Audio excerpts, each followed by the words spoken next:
자, 오늘 구약 인물 8번째 시간이고요. 오늘 우리가 함께 만날 인물은 하갈이라는 인물입니다. 아마 하갈에 대해서 설교를 많이 들어보셨나요?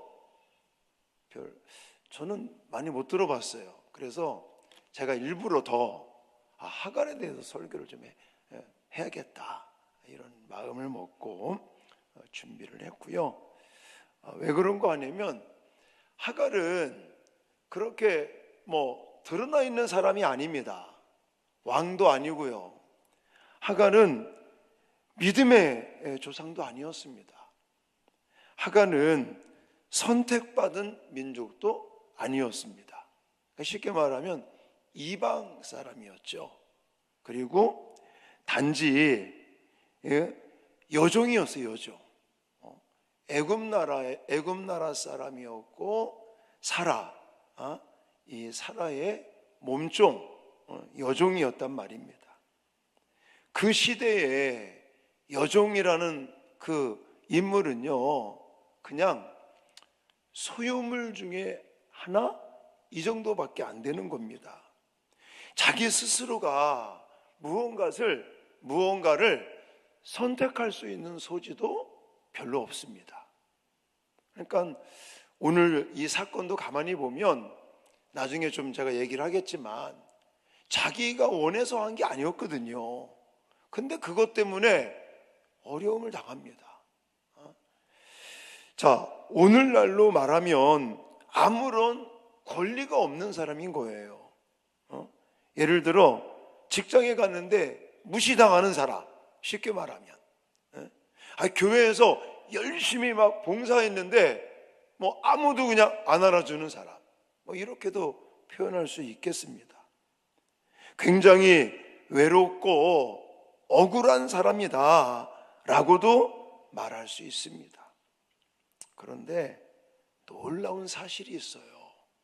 제가 성경을 연구하다 보니까 하나님의 이름을 부르는 사람이 첫 번째 사람이더라고요. 너무나 놀랍더라고. 아까 우리가 읽었던 13절 말씀이요. 13절 말씀 다시 한번 읽겠습니다. 시작. 하갈이 자기에게 이르신 여호와의 이름을 나를 살피시는 하나님이라 하였으니 이는 내가 어떻게 여기서 나를 살피시는 하나님을 배웠는고 함이라. 아멘. 왕도 아니고요, 내세울 수 있는 권리도 없는 사람이고요, 그저 그냥 이방 여자로서 사라의 이 몸종 여종으로 자기가 이거 하고 싶어서 하는 것도 아니었잖아요. 그런데 그리고 억울하잖아. 따지고 보면 억울한 거야. 주인들이 시켜서 임신했고 애기 낳는데 구박받고, 물론 이 하갈도 잘못한 게 없지 않아 있긴 있습니다. 근데 자기가 원해서 한 게 아니란 말입니다. 근데 그것 때문에 핍박을 받죠. 억압을 받아요. 그런데 이 여인이 성경을 연구해 보면요, 최초로 여호와의 이름을 부르는 사람. 뭐라고 그래요? 여호와의 이름을 나를 살피시는 하나님이라. 이걸 원어에서 뭐라고 그러냐면 엘로이. 왜? 여호와, 또 엘 샤다이, 엘로힘, 이런 여호와의 이름이 여호와의 이름이 있는 거 아시죠? 근데 엘로이라고 하는 이 이름을 이 하갈이 고백을 합니다. 너무 멋있지 않습니까? 외형으로 볼 때는 내세울 거 없는 여종, 이방 여자, 자기의 권리를 내세울 수 있는 것이 아무것도 없어요. 그냥 소유물 중에 하나인 그런 형편인데, 그리고 굉장히 억울한 일을 겪은 사람이에요. 그런데 이 여인이 엘로이, 나를 보시는 하나님, 나를 주목하시는 하나님, 나를 돌보시는 하나님, 할렐루야, 이렇게 여호와의 이름을 부릅니다. 자, 여기서 말하는 나를 보신다, 이 뜻은요, 단순히 그냥 눈으로만 본다 이런 뜻을 가지고 있지 않습니다. 관심을 가지고 돌보신다 이런 의미를 가지고 있는 거예요. 그러니까 이 하갈이 이걸 경험하는 거죠. 자, 하나님은 인간을 멀리서 그냥 관찰한다, 그냥 이렇게 보는, 두 눈으로 그냥 보는, 관찰하시는 분이 아니라 삶 속에 오셔서 살피시고 돌보시고 주목하시고 필요한 것을 공급하시는 그 하나님을 고백하고 있습니다. 그 삶 속에서 살피시고 개입하시는 그 하나님을 이 하갈은 경험했고 그것을 지금 고백하고 있는 것입니다. 근데요, 성경에 보면 하갈만 이런 하나님을 경험하지 않습니다. 하나님이 보신다, 하나님이 돌보시고 필요를 따라 공급하시는, 개입하시는, 나의 삶 가운데 작은 것까지도 개입하시는 그 하나님이 성경 곳곳에 나와요. 곳곳에. 자, 출애굽기 3장 7절도 한번 읽겠습니다. 시작. 내가 애굽에 있는 내 백성의 고통을 분명히 보고. 아멘. 이 모세 시대 때죠. 모세 시대 때 이스라엘 백성들이 애굽의 종살이로 430년 동안 하면서 막 그럴 때 뭐라고 말합니까? 내 백성의 고통을 분명히 뭐 했다고 그래요? 보시고. 보고. 이 본다는 것은 그냥 눈으로 관찰한다, 이게 아니라 그랬죠? 실제로 하나님께서 주목하시고 개입하시고 필요를 따라서 역사하시는 하나님을 말씀하고 있습니다. 또 시편 기자는요, 34편 15절에 여호와의 눈은 의인을 향하시고, 이런 말이에요. 이런 고백을 해요. 하나님의 눈은 우리의 믿는 사람들의 눈물과 억울함과 고통을 보고 계십니다. 할렐루야. 오늘 하갈이 이런 고통을 당할 때 하나님께서 하갈에게 찾아오시잖아요. 이걸 좀 더 구체적으로 말씀드린다면 하나님은 억울한 사람의 눈물을 보신다, 저는 그렇게 말씀드리고 싶어요. 자, 오늘 우리가 읽은 창세기 16장을 보면 하갈의 인생은요, 꼬이고 있다, 꼬였다, 이렇게 표현을 할 수가 있습니다. 여러분, 사라가 아이가 없었잖아요.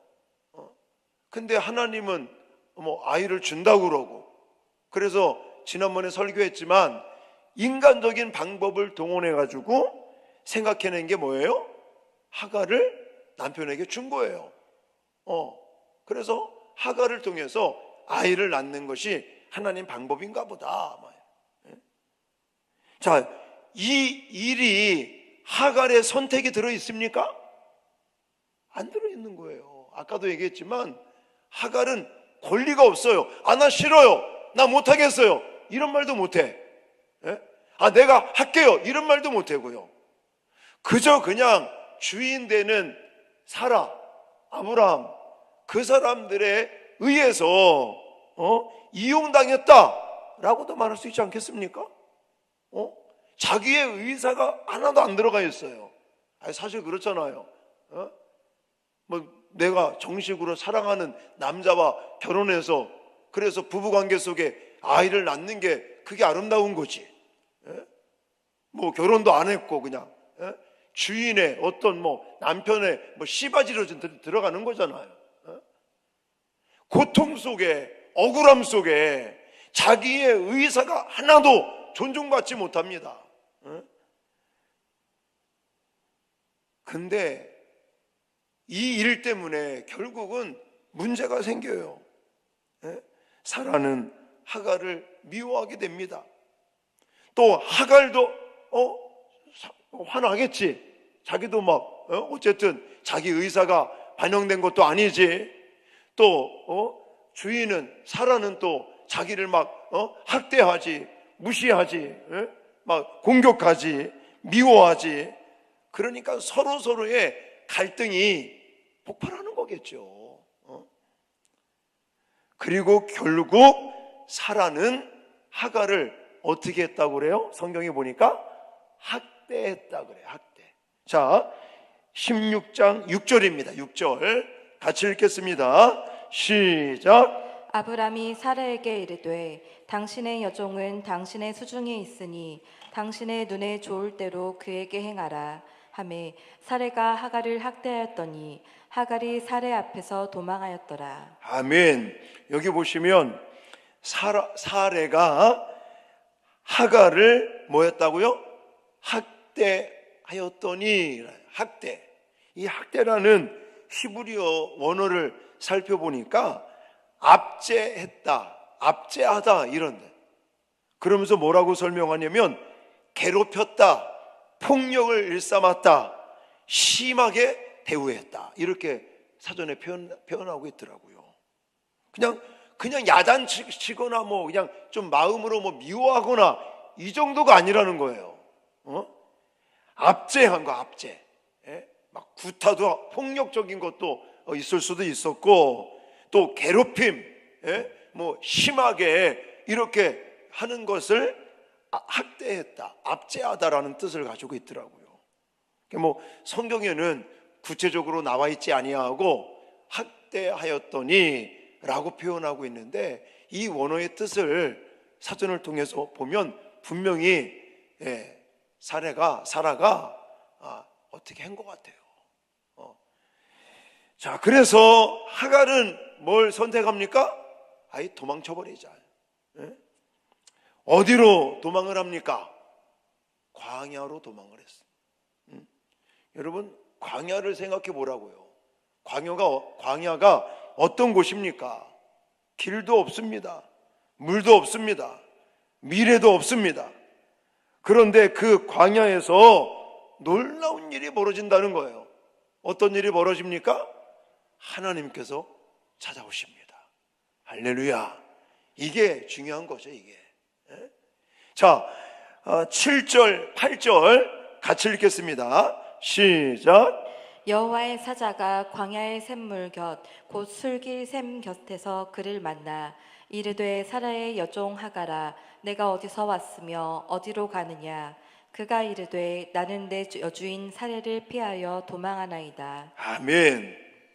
쉽게 말하면 하갈은 이용당하고 버림당하고 하갈은 학대받는 게 너무나 괴로워서 도망을 쳤어요. 도망을 칠 때 물도 없고 광야에서 외롭고 쓸쓸하게 억울하게 고통당할 때 하나님께서 사자를 보내시는. 할렐루야. 성도 여러분, 여러분들이 만약 이 하갈과 같이 다른 사람들에게 이용당하거나 또 다른 사람들에게 버림받거나 또 다른 사람에게 상처를 받은 기억들이 있습니까? 아니면 지금 그런 일을 겪고 있습니까? 여러분, 하나님이 여러분들을 보고 계십니다.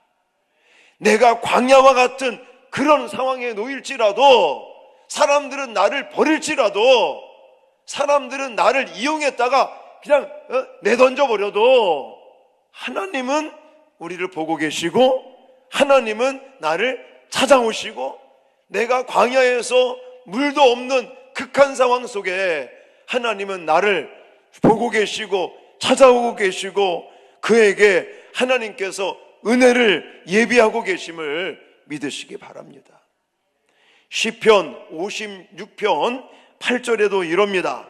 나의 유리함을 주께서 계수하셨사오니 나의 눈물을 주의 병에 담으소서. 이것이 주의 책에 기록되지 아니하였나이다. 지금요, 고통 속에 있는 시편 기자가 기도를 하는데 그 기도하면서 흘리는 눈물을 어떻게 한다고 그럽니까? 병에 담은다고 그래요. 이것은 내가 하나님 앞에 흘리는 눈물은 그냥 땅에 떨어져서 없어져 버리는 게 아니라는 거예요. 내가 억울한 광야에서 신음하고 있을 때 그러면서 흘리는, 하나님 앞에 흘리는 눈물은 그냥 땅에 떨어져서 사라지는 게 아니라 하나님께서 그 눈물을 병에 담으시고 그 눈물 주셔서 그에게 은혜를 주신다는 사실을 꼭 기억하시기 바랍니다. 그래서 이 밤에 우리가 이 인생 이야기 속에서 또 여러분들에게 소개해드리고 싶은 것은, 두 번째는 광야에서도 길을 여시는 쫓겨납니다. 자, 그럴 때 첫 번째 광야는 좀 넘어가고요. 자, 두 번째 광야는요, 첫 번째 광야보다 더 절망적입니다. 이삭이 태어났어요. 그러자 어떤 일이 벌어집니까? 사라가 낳은 이스마엘. 더 갈등이 심해지는 거예요. 이제 물론 누가 잘했느냐 이걸 우리는 따지기 전에 어쨌든 제가 볼 때는요, 사라도 문제가 있고 하갈도 문제가 있고 다 있어요. 다 있어. 근데 어쨌거나 지금 이삭이라고 하는 진짜 몸에서 태어날 자가 태어나자마자 사라는요, 하갈과 이스마엘을 쫓아내. 집에서 쫓아냅니다. 그러니까 아브라함은 어떻게 해요? 자기도 가만히 있어. 그냥 어떻게 할 수가 없어요. 그러면서 아브라함은 떡과 물 한 푸대를 이제 주면서 이제 보냅니다. 여러분, 아까도 얘기했지만 광야에서 떡과 물 한 부대를 가지고 두 사람이 어떻게 살 수가 있겠습니까? 그러니까 하갈이 너무너무 그냥 힘들고 또 너무너무 가슴이 아프고 비통하니까 막 울었단 말이에요. 자, 그럴 때 그래 21장에 가보면, 자, 17절에 뭐라고 말하냐면, 하나님이 그 아이의 소리를 들으시고 이래요. 16장에서는 하갈의 눈물을 보셨잖아요. 21장에는 하갈이 이제는 하나님 앞에 그냥 우니까, 하갈의 물론 울음소리도 들었겠지만 누구의 소리를 들었다고 그래요? 그 아이가 누굽니까? 이스마엘의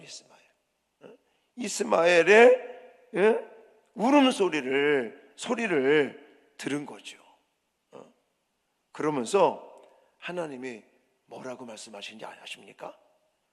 두려워하지 말라. 이게 중요한 거예요. 하갈은 너무너무 지금 분통하고 억울하고, 이제 16장에서 한번 그렇게 했다가 이제는, 그때는 정말 그냥 자기 말로 뛰쳐나갔지만 21장에서는요 완전히 이삭이 태어나니까 상황이 확 바뀌어버렸고, 이제는 그냥 아예 작심하고 쫓아냈단 말이죠. 그러니까 하갈의 입장에서는요 16장보다도 21장이 더 고통스러운 거예요. 더 처절한 겁니다. 더 억울한 거예요. 그때는 또 누가 있어요? 아들도 있잖아. 아들 이스마엘까지 있고. 그때 하나님께서는요 두려워하지 말라라고 말씀하고 계십니다. 여러분, 두려워하지 말라라는 단어가 성경에 많이 나오는 거 아시죠? 많이 나옵니다. 항상 보면은 두려워하지 말고 담대하라 이런 말씀들을 많이 하시지 않습니까? 왜 그럴까요? 왜? 내가 함께 하겠다. 내가 도와주겠다. 하나님께서 성경에 두려워하지 말라라고 말씀할 때마다 그 의미는요, 내가 함께 할 거고 내가 도와줄 거니까 걱정하지 말고 두려워하지 말라.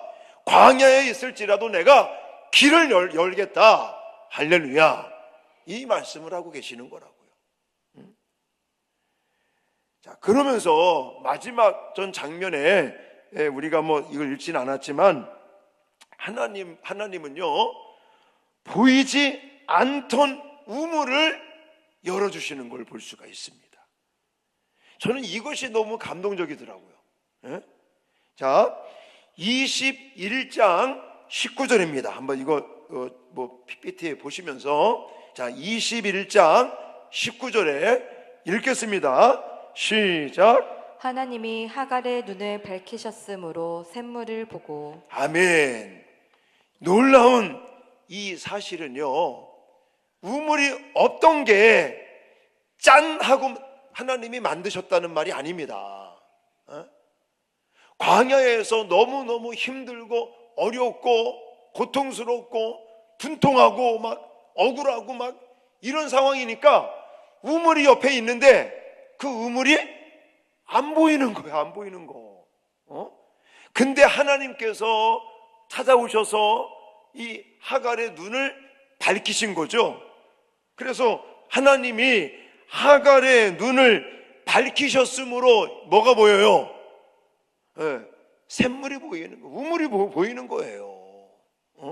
이게 중요합니다. 여러분, 우물은 이미 있었어요. 샘물은 없다가 하나님이 딱 만든 게 아니라 분명히 하나님 같이 옆에 있게 만드셨단 말이죠. 그런데 하갈이 보지를 못했습니다. 뭐 때문에 못 봤을까요?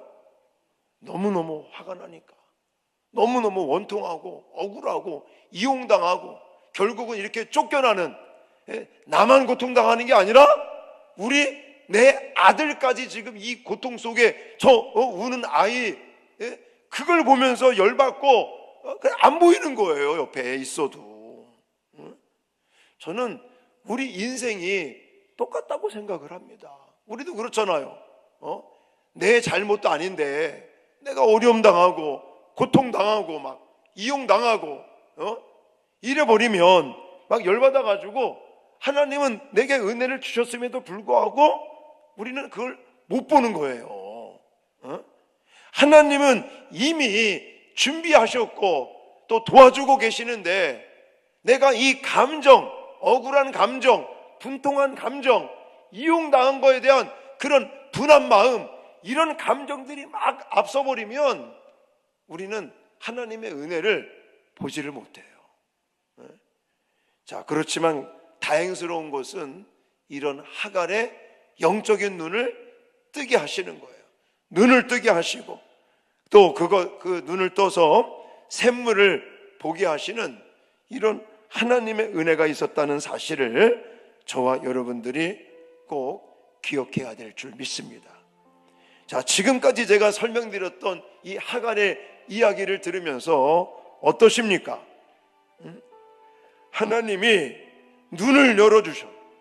하나님이 먼저 하갈의 그 고통을 보고 계시고 그의 눈물을 보시고 그의 울음소리를 들으시고 또 정말 너무 억울해서 보지 못하는 그 눈을 하나님이 직접 보게 하시고, 그러니까 우물도 보이고 또 길이 열리고 또한 살 길이 열리는 이런 은혜가 임했다는 사실을 기억하시기 바랍니다.